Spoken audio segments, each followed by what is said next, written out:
My farm was destroyed by a summer wildfire, so I went to my daughter's house. Her husband blocked the door. "You'll ruin my Persian rug. I have no place for a homeless woman." Desperate, I called my late neighbor's son, a boy I treated like my own, now a billionaire. Nobody knew I had his number. When he landed his helicopter on their lawn and said 3 words, "I'm glad to have you here. Follow my story until the end and comment the city you're watching from, so I can see how far my story has reached." I never thought I'd be standing on my own daughter's doorstep, begging for a place to sleep. At 64 years old, with nothing but the clothes on my back and the acrid smell of smoke still clinging to my hair, I knocked on Kalia's pristine white door with trembling fingers.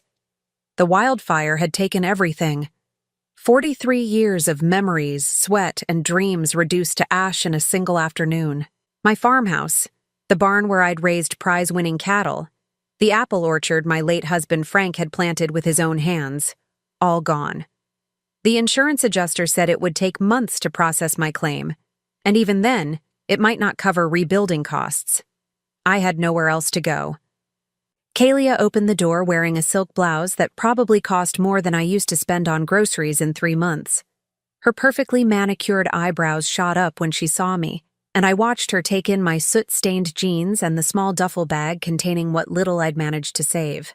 "Mom, what are you doing here?" Her voice carried that familiar tone of inconvenience I'd grown used to over the years. "The farm burned down, sweetheart. I lost everything." My voice cracked despite my efforts to stay strong. "I was hoping I could stay with you and Louis for a few days while I figure things out." Before Kalia could respond, Louis appeared behind her. My son-in-law had always been particular about appearances, but the look of horror that crossed his face when he saw me standing there was something I'd never forget. "Absolutely not," he said, stepping protectively in front of his wife. "Look at you. You're covered in ash and God knows what else. You'll ruin my Persian rug. That thing cost $15,000. I felt my cheeks burn with shame. "I could clean up first, Louis. I just need—" "What you need is to figure out your own problems," he interrupted, his voice cold as winter. "We have a certain lifestyle here, Ada. Image matters. I can't have a homeless woman sleeping on my couch when my business associates might drop by." Homeless woman. The words hit me like a physical blow. In his eyes, that's all I was now. Not his mother-in-law, not the woman who'd raised the daughter he claimed to love. Just another burden to be discarded. Kalia shifted uncomfortably beside him, but she didn't contradict her husband. My own daughter, the child I'd nursed through pneumonia at age 6, who I'd worked double shifts to put through college, stood there in silence while her husband called me homeless. "Please," I whispered, hating how desperate I sounded. "I raised you, Kalia. I sacrificed everything for you. Doesn't that mean anything?" For a moment, I thought I saw something flicker in her eyes. Guilt, maybe, or regret. But then Louis placed a possessive hand on her shoulder, and whatever compassion might have been there vanished. "Mom, you have to understand our position," Kalia said, her voice carefully measured. "We live in an exclusive neighborhood. Louis is right about appearances. Maybe you could try calling your sister in Portland." My sister in Portland, who hadn't spoken to me in 8 years after our falling out over Frank's funeral arrangements. My sister who'd made it clear I wasn't welcome in her life. Kalia knew this, yet she suggested it anyway. "I see," I managed, my throat tight with unshed tears. "I understand perfectly." Louis was already closing the door. "I'm sure you'll figure something out, Ada. You always were resourceful." The door shut with a decisive click, leaving me standing alone on their manicured porch. Through the frosted glass window, I could see their silhouettes moving away, probably returning to whatever expensive dinner they'd been enjoying before I interrupted their perfect evening. I stood there for several minutes, shock and disbelief warring with a pain so deep it felt like drowning. This was my daughter, my only child. The little girl who used to crawl into my bed during thunderstorms, who'd cried when I had to work late shifts at the diner to make ends meet. Where was that child now? My phone buzzed with a text message. It was from Kalia. "Mom, I'm sorry, but Louis is right. Maybe this is the wake-up call you need to start planning for your future more responsibly. There are senior living facilities that might help." Senior living facilities. Code for anywhere but here. I walked back to my old pickup truck, the one thing that had survived because I'd driven it to town for supplies when the fire started. My hands shook as I fumbled with the keys. Where could I go? The nearest motel was 30 miles away, and I only had $217 in my checking account. As I sat in the truck, the full weight of my situation crashed over me. I was 64, homeless, and apparently unwanted by my own family.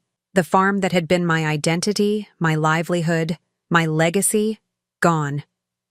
The daughter I'd devoted my life to raising, lost to greed and social climbing. But as I stared at their perfect house with its perfect lawn and perfect facade, something shifted inside me. The crushing despair began to transform into something else, something harder. Something that had been building for years as I watched Kalia become someone I barely recognized. I pulled out my phone and scrolled through my contacts until I found a name I hadn't called in 15 years. My finger hovered over the number, heart pounding. Would he even remember me? Would he care? There was only one way to find out. But as I stared at that name on my phone screen, I realized my daughter had just made the biggest mistake of her life. She had no idea who she'd just turned away. None of them did. And when they found out what I'd been keeping from them all these years, their perfect little world would never be the same. Some bridges, once burned, can never be rebuilt. Kalia had just struck the match. Sitting in that parking lot outside Kalia's house, I couldn't stop the memories from flooding back. Each one felt like a knife twist, reminding me of everything I'd given up for the daughter who'd just slammed the door in my face. I remembered the day Frank died. Kalia was only 12, crying so hard at the funeral that she made herself sick.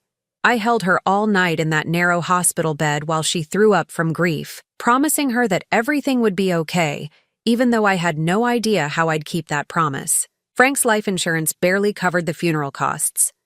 The farm was drowning in debt, and I had a 7th-grade daughter who needed stability more than ever. So I did what any mother would do. I worked.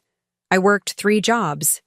Breakfast shift at Murphy's Diner, afternoon cleaning houses for the wealthy families on the hill, and night shifts at the textile factory when I could get them. Kalia never knew about the nights I cried myself to sleep, exhausted and aching, wondering if I was strong enough to hold everything together. She never saw me eating peanut butter sandwiches for dinner so there'd be enough money for her school clothes. She was just a child. She shouldn't have had to know. But what broke my heart most was how she started looking at me during those years. Like I was an embarrassment. Like my calloused hands and tired eyes somehow made me less than the other mothers who drove fancy cars and didn't smell like diner grease. When she was 16, she stopped bringing friends home. "It's just easier to hang out at their houses, Mom," she'd say. What she meant was that their houses were nicer, their mothers more polished. I wasn't the kind of mother she wanted her friends to see.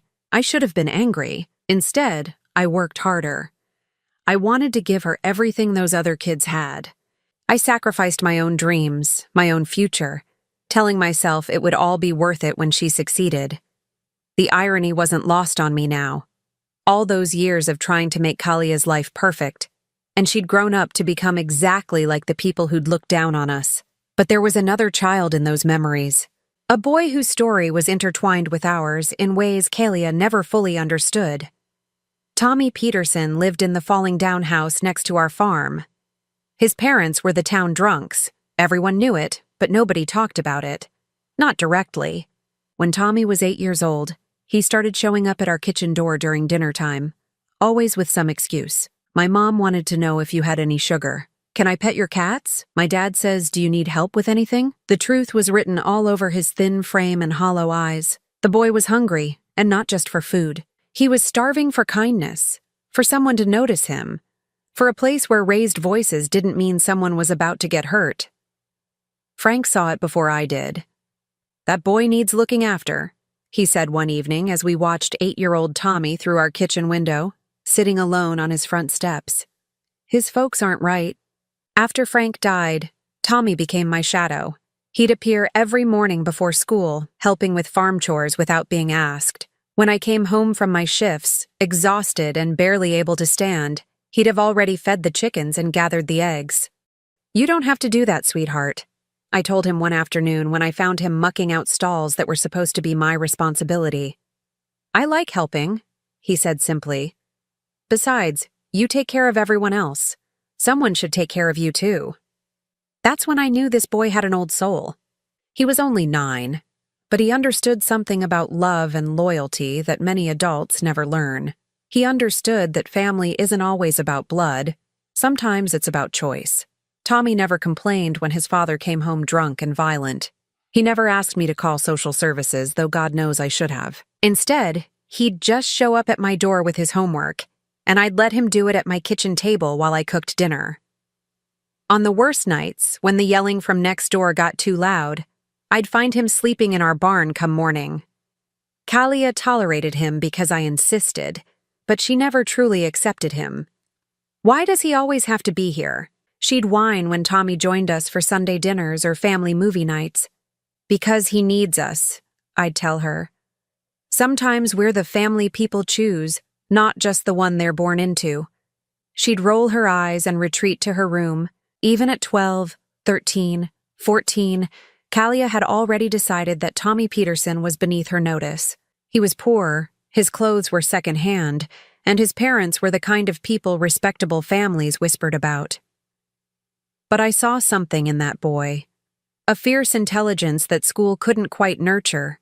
A determination that reminded me of my own younger self. When he was 15, he taught himself computer programming from library books. When he was 16, he was fixing neighbors' computers for spending money. When he was 17, he was already talking about college, about getting out of our small town and making something of himself. The last real conversation I'd had with Tommy was the night before he left for college. He'd earned a full scholarship to MIT, something that still amazed our small-town high school counselor. We sat on my front porch, sharing a thermos of coffee and watching the sunset paint the sky orange and pink. "I wouldn't have made it without you, Miss Ada," he said quietly. "You know that, right?" I squeezed his hand. "You would have found a way, Tommy. You're stronger than you know. Maybe. But you gave me something I never had before." He paused, choosing his words carefully. "You gave me a family. A real one. That was 15 years ago." Tommy Peterson had kept in touch for the first few years of college, sending me Christmas cards and the occasional letter about his studies. Then life took over, the way it does, and the contact grew sporadic. Last I'd heard through town gossip, he'd graduated from MIT and moved to Silicon Valley. Someone said he'd started his own company, but I'd never paid much attention to the rumors. Now, sitting in my truck outside Kalia's perfect house, I stared at his name in my phone contacts. Thomas Peterson. The scared little boy who used to help me feed chickens had become a man I barely knew. Would he even remember the woman who'd made him peanut butter sandwiches and helped him with homework? More importantly, would he care that she needed help now? My finger hovered over his number as another painful realization hit me. I had raised 2 children in that farmhouse. One was my biological daughter, who'd just proven that blood meant nothing to her when it came to inconvenience. The other was a boy I'd chosen to love, who'd chosen to love me back. Maybe it was time to find out which kind of family really mattered. My hands were shaking so badly I could barely hold the phone. 15 years. It had been 15 years since I'd heard Tommy's voice, and here I was, about to call him at my lowest moment. What if he'd forgotten me? What if he was busy, successful, surrounded by important people who wouldn't understand why some old farm woman was interrupting his evening? But what choice did I have? I was 64, homeless, and apparently worthless to my own daughter. The truck was getting cold, and I needed to make a decision before the local motel filled up for the night. I pressed the call button before I could lose my nerve. The phone rang once, twice, 3 times. My heart sank with each ring. Of course he wouldn't answer. Why would a successful businessman take calls from unknown numbers at 8:30 on a Friday evening? I was about to hang up when I heard his voice. "Hello?" It was deeper now, mature, but there was something in the tone that made my throat close up with recognition. This was still Tommy, my Tommy, even after all these years. "Tommy?" My voice came out as barely a whisper. "This is Ada. Ada Morrison from... Miss Ada?" The change in his voice was instant, electric. "Miss Ada, "Oh my God. Are you okay? Is everything all right?" He remembered. Not only did he remember, but the first thing he asked was if I was okay. Tears started flowing before I could stop them. "I'm sorry for calling you out of the blue like this," I managed through my tears. "I know it's been so long, and you probably have a family now, responsibilities." "Stop," he said firmly but gently. "Don't you dare apologize. You can call me anytime, anywhere, for anything. You know that. Now tell me what's wrong." So I did. I told him about the wildfire, about losing the farm, about standing on Kalia's doorstep only to be turned away like a beggar. I told him about Louis calling me homeless, about Kalia's silence, about having nowhere to go. The words poured out like water through a broken dam. 15 years of distance collapsing in the span of a single phone call. Tommy listened without interrupting, making small sounds of sympathy and growing anger. When I finished, there was a long pause that made my stomach clench with fear. Had I burdened him too much? Had I presumed too much on a relationship that existed decades ago? "Miss Ada," he said finally, his voice thick with emotion, "that woman is not the little girl you raised. What Kalia did tonight is unforgivable." The fierce protectiveness in his voice reminded me of the teenage boy who used to get angry when kids at school said cruel things about my secondhand clothes or my multiple jobs. Even then, Tommy had defended me more fiercely than my own daughter ever had. "She's still my daughter," I said weakly, though the words felt hollow. "No," Tommy said with quiet certainty. "A daughter doesn't abandon her mother. A daughter doesn't call the woman who sacrificed everything for her homeless. You know what you are to me, Miss Ada? You're the only mother I ever really had. And no mother of mine is going to spend tonight in a shelter or a car." My breath caught. "Tommy, I wasn't calling to ask for money or—" "I know you weren't. That's exactly why I'm going to help you. Where are you right now?" I looked around the parking lot, still within sight of Kalia's house. "I'm still in Millbrook. In my truck outside Kalia's house, actually. I know how that sounds. It sounds like you're in shock, which is completely understandable. Are you safe to drive?" "I think so." "Good. There's a Marriott about 20 miles north on Route 9. Do you know it?" I did. It was the fancy hotel where Kalia and Louis had held their wedding reception. "Yes, but Tommy, I can't afford—" "You're not paying for anything. I'm going to call them right now and book you a suite. Get yourself there, order room service, take a hot bath, and try to get some sleep. Can you do that for me? A suite at the Marriott." I couldn't even imagine what that would cost. But Tommy was talking like money was no object. "Tommy, you don't have to—" "Yes, I do. You took care of me when I had nothing. Now it's my turn to take care of you." His voice softened. "Besides, you're going to need to be well rested for tomorrow." "Tomorrow? I'm flying out first thing in the morning. I'll be there by noon." "Flying out?" My mind struggled to process this. "Where are you flying from?" "San Francisco." "Don't worry about the details, Miss Ada. Just focus on getting somewhere safe tonight. I'll handle everything else." San Francisco was 3,000 miles away. The idea that Tommy would drop everything and fly across the country just because I called seemed impossible. "You don't have to come all this way. I just needed to hear a friendly voice." "Miss Ada." His voice was gentle but firm. "Do you remember what you told me the night before I left for college?" I thought back to that evening on my front porch, the thermos of coffee, the sunset. I remember we talked about a lot of things. "You told me that family takes care of family, no matter what.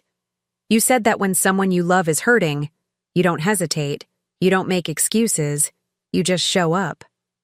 The words came back to me then. I'd been trying to prepare him for the world beyond our small town, trying to teach him about loyalty and love in a way his own parents never had. "I remember," I whispered. "Well, I'm showing up. And Miss Ada, there's something else you need to know. Something about what I've been doing with my life since I left Millbrook." My heart started beating faster. There was something in his voice, a weight that suggested this conversation was about to take another turn. "What is it, sweetheart?" "The company I started after MIT? It's done pretty well for itself. Actually, it's done better than well. Miss Ada, I'm not just comfortable, I'm wealthy. Very wealthy. The word hung in the air between us. Wealthy. The boy who used to wear my late husband's hand-me-down shirts because his own clothes had holes in them was wealthy. How wealthy? I asked, though I wasn't sure I wanted to know the answer. Forbes put my net worth at $2.8 billion last year. The phone nearly slipped from my hands. Billion. Not million. Billion. Tommy Peterson, the skinny kid who used to help me gather eggs, was a billionaire. I know it's a lot to process, he continued. But here's what matters.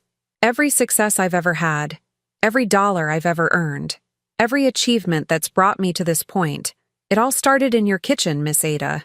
You gave me the foundation that made everything else possible. I couldn't speak. My mind was reeling, trying to reconcile the scared little boy in my memories with the man on the phone who was casually discussing billions of dollars. Tomorrow, when I get to Millbrook, we're going to have a conversation with your daughter and her husband. They're going to learn exactly who they turned away tonight. But more importantly, you're never going to worry about having a roof over your head again. I'm going to take care of you the way you took care of me. Tommy, I don't need billions of dollars. I know you don't. That's one of the reasons you deserve them. His voice grew warmer, more tender. Miss Ada, for 15 years I've been trying to figure out how to repay you for saving my life. Tomorrow, I finally get the chance. As I hung up the phone and started the truck to drive to the Marriott, one thought kept echoing in my mind. Kalia had just refused shelter to a woman who'd raised a billionaire who still called her his real mother. My daughter had no idea what was coming for her, but she was about to find out that some mistakes can't be undone, and some bridges, once burned, take everything else down with them. The boy I'd chosen to love was coming home, and he was bringing enough power to change all our lives forever. I woke up in the most luxurious hotel room I'd ever seen. Egyptian cotton sheets, marble bathroom, a view of the mountains that took my breath away. For a moment, I forgot where I was and why I was there. Then it all came rushing back. The fire, Kalia's rejection, Tommy's phone call. Even in the morning light, it seemed impossible. The scared little boy from next door was now worth billions, and he was flying across the country to help me. I checked my phone, 9:47 in the morning. He'd said he'd be here by noon. I'd barely finished my complimentary breakfast when my phone rang. Miss Ada? I just landed at the regional airport. I'll be there in about 20 minutes. Landed. Not my plane landed, or the flight arrived. Just I landed, like he owned the aircraft. Which, I was beginning to realize, he probably did. Should I meet you in the lobby? Actually, I was thinking we might pay a visit to your daughter and her husband first. If you're up for it. My stomach clenched. Tommy, I don't want any trouble. There won't be trouble. I just think it's time they understood who they turned away last night. You don't have to say anything if you don't want to. Just let me do the talking. 23 minutes later, I heard a sound that made everyone in the hotel lobby look up. It was the unmistakable whop-whop-whop of helicopter blades, growing louder by the second. I walked outside just in time to see a sleek black helicopter settling onto the hotel's front lawn. The hotel staff rushed around frantically, probably trying to figure out if this was legal, while guests pressed against windows to get a better look. The helicopter door opened, and Tommy Peterson stepped out. I barely recognized him. The skinny boy with second-hand clothes had been replaced by a man in an impeccably tailored suit, moving with the quiet confidence that comes from having enough power to reshape the world around you. But when he saw me, his entire face transformed into the warm smile I remembered from 15 years ago. Miss Ada. He walked straight to me and wrapped me in the kind of hug that made me feel like everything was going to be okay. He was taller than I remembered, broader, but his arms still felt like safety. Look at you, I whispered, pulling back to study his face. You're all grown up. Thanks to you. His eyes were serious now. Are you ready for this? I nodded, though I wasn't sure I was ready for anything anymore. The helicopter ride to Kalia's neighborhood took less than 5 minutes. Tommy had called ahead to get permission to land on the municipal park across from her house, though I suspected someone with his resources didn't really need to ask permission for much. As we descended, I could see people coming out of their houses, pointing at the helicopter. This was Millbrook's exclusive Woodlawn Estates, where the biggest excitement was usually someone getting a new BMW. A private helicopter landing in their neighborhood was definitely not normal. I spotted Kalia's house, then Kalia herself, standing in her front yard with Louis beside her. They were staring at the helicopter with the same bewildered expression as their neighbors. Tommy helped me down from the aircraft, his hand steady and reassuring on my arm. "Remember?" he said quietly as we walked across the park toward the street. "You don't owe them explanations. You don't owe them anything." By the time we reached Kalia's driveway, a small crowd of neighbors had gathered at what they probably thought was a respectful distance. Louis was trying to look stern and authoritative, but I could see the uncertainty in his eyes. Kalia just looked confused. "Mom?" she called out as we approached. "What's going on? Whose helicopter is that?" Tommy stepped slightly in front of me, a protective gesture that reminded me of the teenage boy who used to walk me to my car after late shifts at the diner. "Mrs. Morrison," he said, his voice carrying the authority of someone used to boardrooms and billion-dollar decisions. "I believe you met my mother last night." Kalia's mouth opened slightly. "Your mother? I don't understand." "Ada Morrison, the woman you turned away from your door, the woman your husband called homeless." Tommy's voice was perfectly controlled, but I could hear the steel underneath. Louis stepped forward, clearly trying to reassert some authority. "Now wait just a minute. I don't know who you are or why you think you can—" "Thomas Peterson," Tommy interrupted, extending his hand in a gesture that looked polite, but somehow made Louis step backward. "You might know me better as Tommy Peterson. I used to live next door to Ada when I was a child." I watched the color drain from Louis's face as recognition dawned. Even in our small town, Tommy's success story had become legendary. The poor kid who'd made it to MIT, who'd built a tech empire, who'd been featured on the cover of Time magazine just 6 months ago. "You're that Tommy Peterson?" Kalia whispered, her eyes darting between Tommy and me. "The billionaire?" "I prefer to think of myself as Ada Morrison's son," Tommy said simply. "The son who's going to make sure she never has to ask anyone for help again." The neighbors were getting closer now, drawn by the obvious tension and the increasingly surreal nature of the conversation happening in broad daylight on Millbrook's most prestigious street. Louis, to his credit, tried to rally. "Look, Mr. Peterson, I appreciate your concern, but this is a family matter." "You're absolutely right," Tommy agreed. "It is a family matter. That's why I'm here." He turned to look directly at Kalia. "Your mother raised me from the time I was 8 years old. She fed me when my own parents wouldn't, helped me with homework when they were too drunk to care, and made sure I had clean clothes for school. She worked 3 jobs to keep food on her table, and she always made room for one more." Kalia's face was getting redder by the minute. "She never told me you two were still in touch." "We weren't," Tommy said. "Last night was the first time we'd spoken in 15 years. She called me because she had nowhere else to go. Because the daughter she raised, the daughter she sacrificed everything for, slammed the door in her face when she needed help most. We have our own family to think about." Louis started. "Family." Tommy repeated the word like it tasted bitter. "Let me tell you about family, Mr. Randolph. Family doesn't abandon each other. Family doesn't call each other homeless. And family sure as hell doesn't worry more about a Persian rug than the woman who gave up her own dreams so her daughter could have everything." The small crowd of neighbors was close enough now to hear every word. I could see phones being pulled out, probably to record this confrontation that would be gossip gold for months to come. "Tommy, please," I said softly, placing a hand on his arm. "This is enough." He looked down at me, his expression softening immediately. "No, Miss Ada. It's not nearly enough, but it's a start." He turned back to Kalia and Louis. "I want you both to understand something.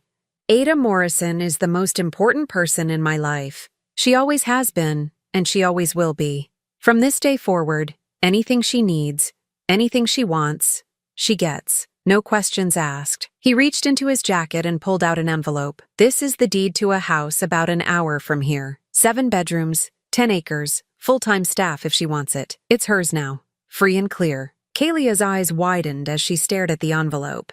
7 bedrooms? I also set up a trust fund in her name this morning. $25 million. She'll never have to worry about money again. Tommy's voice was matter of fact, like he was discussing the weather instead of an amount of money that would change someone's life forever. $25 million. I felt dizzy.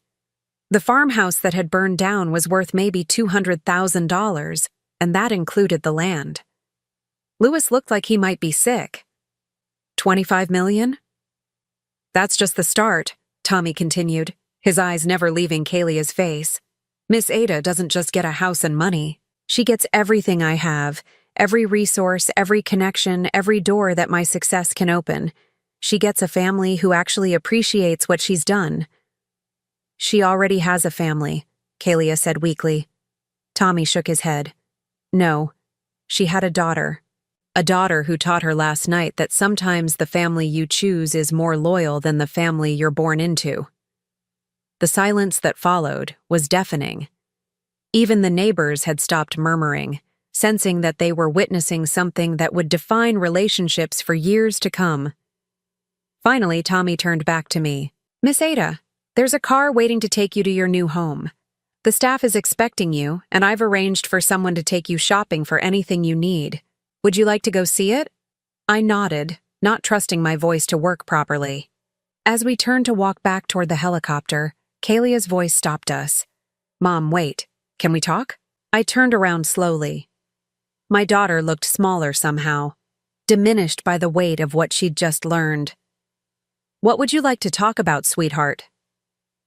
I made a mistake last night. I should have. Louis and I were just... She stumbled over the words, clearly struggling to find a way to undo what couldn't be undone. Tommy stepped forward again, his voice gentle but final.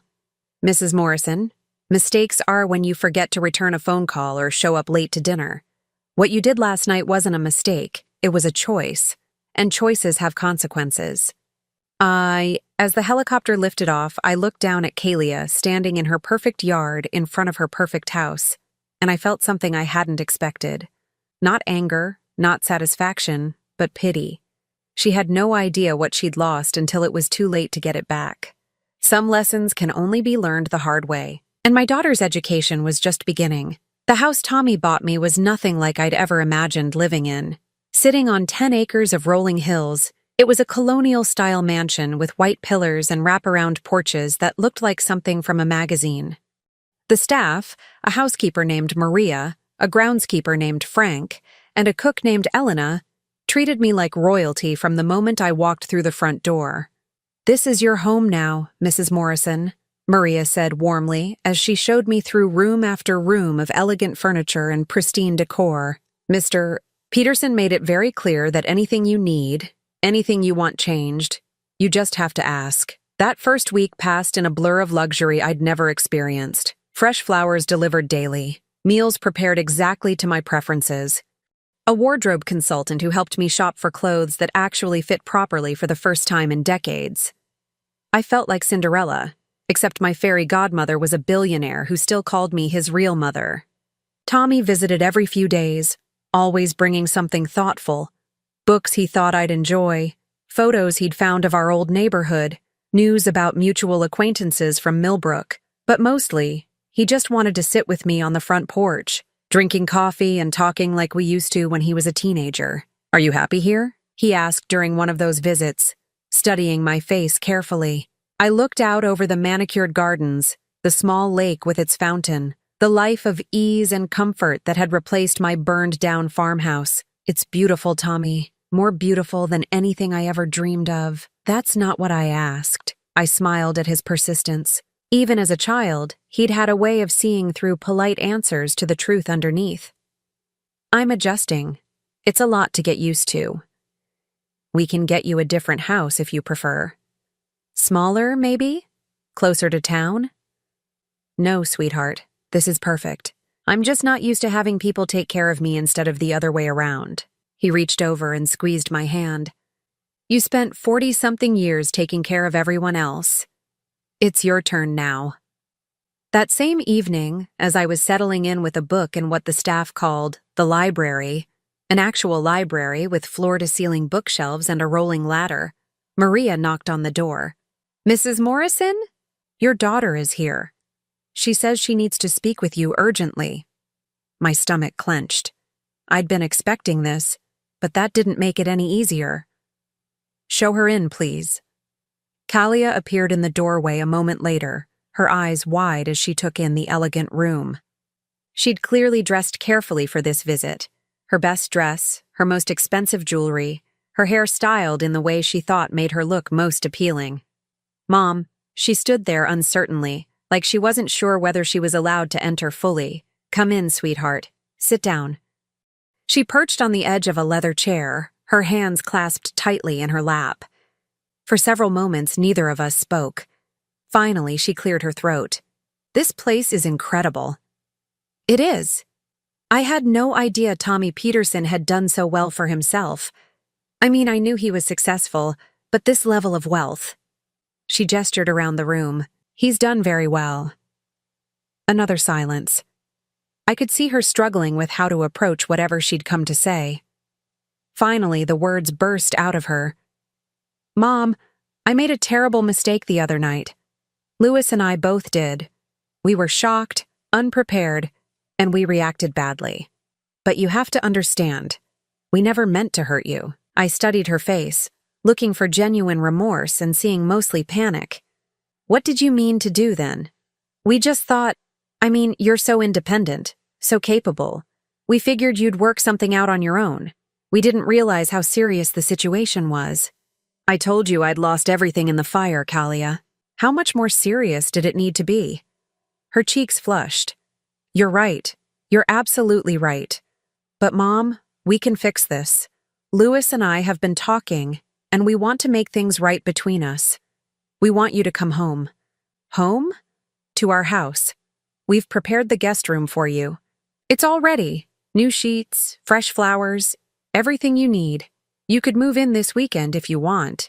I felt a sad smile tugging at my lips. "And Tommy's house? Tommy's money? His trust fund? What happens to all of that?" Kalia's mask slipped for just a moment, revealing something desperate and calculating underneath.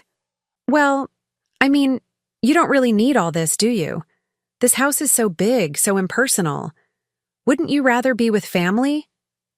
There it was, the real reason for her visit. She wanted me to give up the life Tommy had provided and come live in their guest room, where they could be close to me, and to the $25 million trust fund. "I see." I stood up slowly. "And what does Louis think about having his homeless mother-in-law move in permanently?" "He feels terrible about what he said. He wants to apologize personally." "How generous of him." Kalia stood too, moving closer to me. "Mom, please. I know we hurt you, but we're family. We're your real family. This Tommy Peterson, yes, you helped him when he was a child, but that was a long time ago. He's just feeling guilty because he never stayed in touch. Once that guilt wears off, where will you be?" The words hit their target, awakening fears I'd been trying to suppress. What if she was right? What if Tommy's generosity was just temporary guilt, and once it faded, I'd be alone again? But then I remembered his face when he stepped off that helicopter, the fierce protectiveness in his voice when he confronted Louis, the way he still called me his mother. "You're worried he'll abandon me the way you did?" Kalia flinched. "That's not fair." "We didn't abandon you. You slammed the door in my face, Kalia. Your husband called me homeless and said I'd ruin his Persian rug. How is that not abandonment? We were protecting our home, our lifestyle. From your own mother." The words hung in the air between us. Kalia's composure finally cracked completely. "Fine. Yes, we were protecting ourselves from you, from your problems, your neediness, your constant reminders of everything we've worked so hard to rise above." The ugly truth poured out of her like poison. "Do you think it's easy being your daughter? Do you think I enjoyed growing up poor, watching you work yourself to death, being embarrassed by our secondhand everything while my friends had nice things?" I absorbed each word like a physical blow. "I did my best, Kalia. I gave you everything I could. I know you did." Tears were streaming down her face now. "And I'm grateful. I really am." But I spent my whole childhood promising myself I'd never live like that again.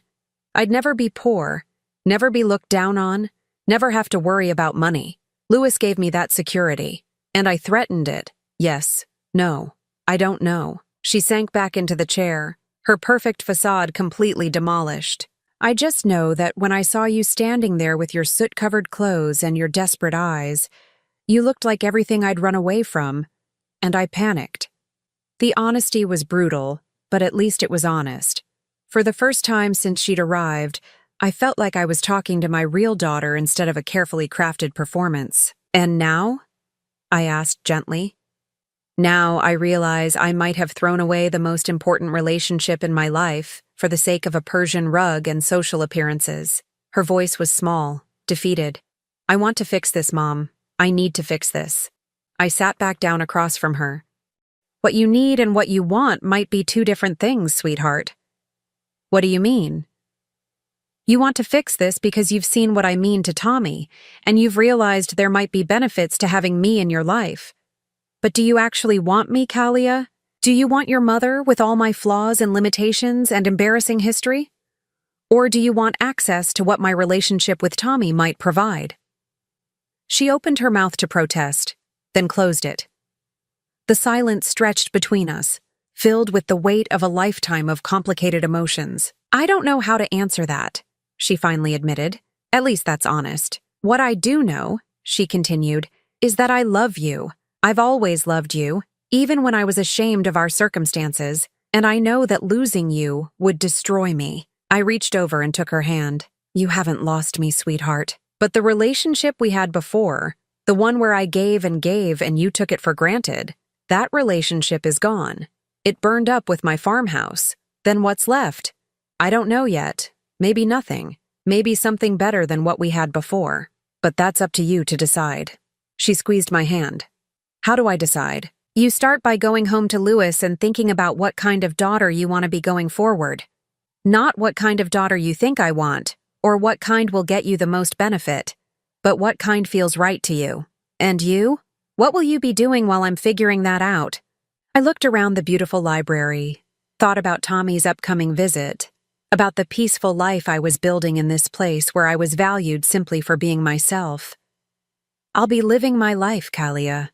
For the first time in decades, I'll be living just for me. After she left, I sat alone in the library for a long time, processing everything she'd said. The truth was painful, but it was also freeing. At least now I knew where I stood with my daughter.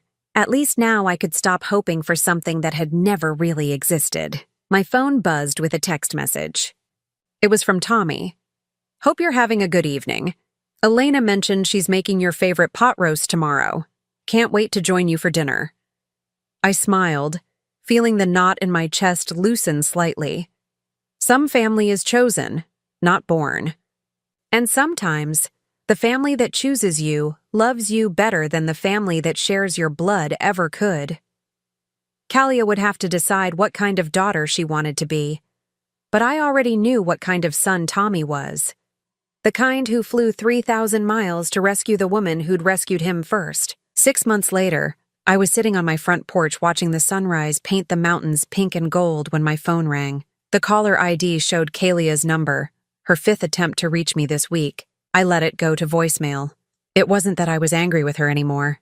Anger required too much energy, and I'd found better uses for mine. I was learning to paint watercolors with an instructor Tommy had found for me. I was volunteering at the regional animal shelter, something I'd always wanted to do but never had time for. I was taking a literature class at the community college, reading books I'd always meant to get to during those 40 years of working 3 jobs and raising ungrateful children. Most importantly, I was learning what it felt like to be someone's priority instead of someone's obligation. Tommy visited every week, sometimes twice a week when his schedule allowed. He'd bring his laptop and work from my kitchen table while I cooked, just like when he was a teenager. Sometimes he brought colleagues to introduce to me, brilliant, accomplished people who treated me with the respect due to someone who'd shaped their boss's character. This is Ada, he'd tell them. She taught me everything that matters about integrity and loyalty. Everything good about who I am started at her kitchen table. Last month, he'd surprised me by having that kitchen table shipped from the old farmhouse ruins. Somehow his people had found it intact in the debris, barely damaged. Now it sat in my new kitchen, scarred and familiar, a bridge between my old life and my new one. The voicemail notification chimed. Against my better judgment, I played Kalia's message. Mom, it's me again. I know you're probably tired of hearing from me, but I really need to talk to you. Things have gotten complicated and Her voice broke. I need your advice. Please call me back. I deleted the message without a second thought. Some lessons can only be learned through consequences, and Kalia was still learning hers. Through mutual acquaintances, I'd heard about those consequences. Louis had been passed over for a promotion at his firm after word spread about how he'd treated me. Apparently, his boss was a woman who didn't appreciate men who called their mothers-in-law homeless. Their social standing in Millbrook had plummeted once the story got out. And in a small town, stories like that always get out. More significantly, Louis's business had started losing clients. Several of his wealthiest customers had mentioned they were uncomfortable working with someone who showed such disrespect to family. In their circle, reputation was everything, and Louis's reputation was now toxic. The financial pressure was mounting. I'd heard they'd had to sell Louis's BMW and were considering downsizing their house. The Persian rug that was more important than his mother-in-law's welfare had been sold on eBay 3 months ago. But Kalia's real punishment wasn't financial. It was watching other people receive what she'd thrown away. Tommy had started a foundation focused on supporting single mothers in rural communities, women who reminded him of me during those difficult years after Frank died. He'd invited me to serve on the board, and I'd discovered I had a talent for identifying which programs would make the most difference in women's lives. Last week, the foundation had hosted a gala in San Francisco. Tommy had flown me out for it, put me up in a penthouse suite, bought me a gown that cost more than I used to make in 3 months. I'd walked into that ballroom on his arm, introduced as my mother, Ada Morrison, to tech billionaires, politicians, and celebrities who'd actually heard of me through Tommy's stories. The event raised $12 million for single mothers.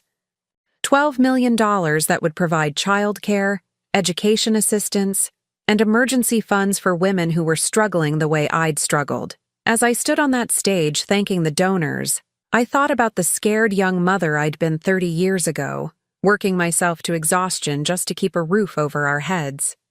That woman could never have imagined she'd someday be standing in a ballroom full of the most powerful people in the world, advocating for other women like herself.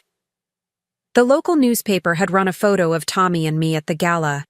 In it, we're both smiling, his arm around my shoulders, and I'm wearing a silver necklace he'd given me, a simple pendant that read, "World's Greatest Mom." I knew Kalia had seen the photo, because 3 days later, she'd driven to my house uninvited. "Mom, we need to talk," she'd said, standing on my front porch in a cheap dress I didn't recognize. Gone were the designer clothes and perfect hair. She looked tired, older, desperate. "We really don't," I'd replied calmly. "I've lost everything." Louis filed for divorce last month. He blamed me for ruining his career, said marrying me was the worst decision he ever made. Tears had started flowing. "I'm living in a studio apartment above the laundromat. I'm working at the diner where you used to work. The same diner, Mom? Murphy's." I'd felt a twinge of something, not quite sympathy, but recognition. I knew what it was like to work at Murphy's, to come home exhausted and smelling like grease. But I'd done it out of love, to support my child. Kalia was doing it because her choices had finally caught up with her. "I'm sorry you're struggling," I'd said, and I meant it. "But your problems aren't mine to solve anymore. But I'm your daughter. You're a 40-year-old woman who made her choices clearly and deliberately. You chose Louis over me, money over family, appearances over love. Now you have to live with those choices." "People make mistakes, Mom. Don't I deserve forgiveness?" That's when I'd looked at her, really looked at her, and saw not the scared child she was pretending to be, but the calculating woman she'd become. "Forgiveness isn't the same as rescue," I'd told her. "I forgave you months ago, but forgiving you doesn't mean I'm going to save you from the consequences of your actions." She'd left after that, but not before I'd caught her taking photos of my house with her phone. Probably planning to sell them to some gossip blog, or use them to convince people she still had access to Tommy's wealth through me. This morning, Tommy was coming for our weekly breakfast. He'd been traveling for the past 10 days, closing a deal that would apparently add another $500 million to his net worth. But he'd called every day, checking on me, making sure I was happy and healthy and had everything I needed. I heard his helicopter before I saw it, that familiar sound that had become the soundtrack of my new life. As he walked up the front steps, I marveled again at the transformation. Not just his success, but the way he carried himself now. Confident, powerful, but still gentle when he looked at me. "Good morning, beautiful," he said, kissing my cheek. "How's my favorite mother today?" "Perfect, now that you're here." He settled into the chair beside me, accepting the coffee Maria brought out. "Any word from Kalia this week?" 5 calls. I didn't answer any of them. He nodded approvingly. "Good. You've given her enough chances. Sometimes I wonder if I'm being too harsh." "Miss Ada," he said, taking my hand in both of his, "you spent 30 years being too soft. You gave and gave until you had nothing left. Look where it got you, standing on her doorstep begging for shelter after you'd lost everything." He was right, but it was still difficult to completely let go of the guilt. She's still my daughter. And I'm still your son. The difference is, I chose to be. Every day I wake up grateful that you saved me. Kalia wakes up resentful that you weren't perfect. His voice grew firm. You don't owe her anything more than what you've already given. Later that afternoon, as Tommy worked on his laptop in the kitchen and I prepared dinner, I found myself thinking about the path that had led me here. The fire that destroyed my farm had felt like the end of everything, but it had really been the beginning of learning that I was worth more than I'd ever allowed myself to believe. My phone buzzed with a text message. Not from Kalia this time, but from Maria Santos, a woman I'd met through the foundation. She was a single mother of 3 in a small town in Nevada, working 2 jobs and struggling to pay for her daughter's cancer treatments. "Mrs. Morrison," the text read, "the foundation's emergency fund paid for Emma's surgery today. The doctors say she's going to be fine. I don't know how to thank you for what you've done for our family. You saved my little girl's life." I showed the message to Tommy, who smiled and squeezed my shoulder. "This is what matters," he said. "This is the legacy you're building." That evening, as I sat on my porch watching another spectacular sunset, I thought about Kalia working her shift at Murphy's Diner, going home to her studio apartment, probably scrolling through photos of my new life on social media and feeling sorry for herself. I thought about Louis, whose social climbing and materialism had cost him everything he thought he valued. And I thought about myself, a 64-year-old woman who'd lost her farm but found her worth, who'd been rejected by her daughter, but embraced by the son she'd chosen to love. Some stories don't end with reconciliation. Some end with acceptance. Accepting that you can't save people who don't want to be saved, that you can't love people into loving you back, that sometimes the kindest thing you can do is let people live with the consequences of their choices. My phone rang again, Kalia's number. This time I turned the phone off completely. Tomorrow, Tommy and I were flying to Denver to visit another foundation project. Next week, I was meeting with a publisher who wanted me to write a book about resilience and second chances. Next month, I was taking a cooking class in Tuscany, something I'd dreamed about for decades but never thought I'd be able to afford. I was living the life I'd always deserved but never thought to ask for. And I was living it with people who chose me, valued me, and loved me exactly as I was. The boy I'd saved had saved me right back. And this time, I was smart enough to accept the rescue. Some families are born, some are built, and some are earned through years of loyalty, love, and sacrifice that's recognized and returned instead of taken for granted. I'd finally learned the difference, and it had made all the difference in the world. Now I'm curious about you who listened to my story. What would you do if you were in my place? Have you ever been through something similar? Comment below. And meanwhile, I'm leaving on the final screen 2 other stories that are channel favorites, and they will definitely surprise you. Thank you for watching until here.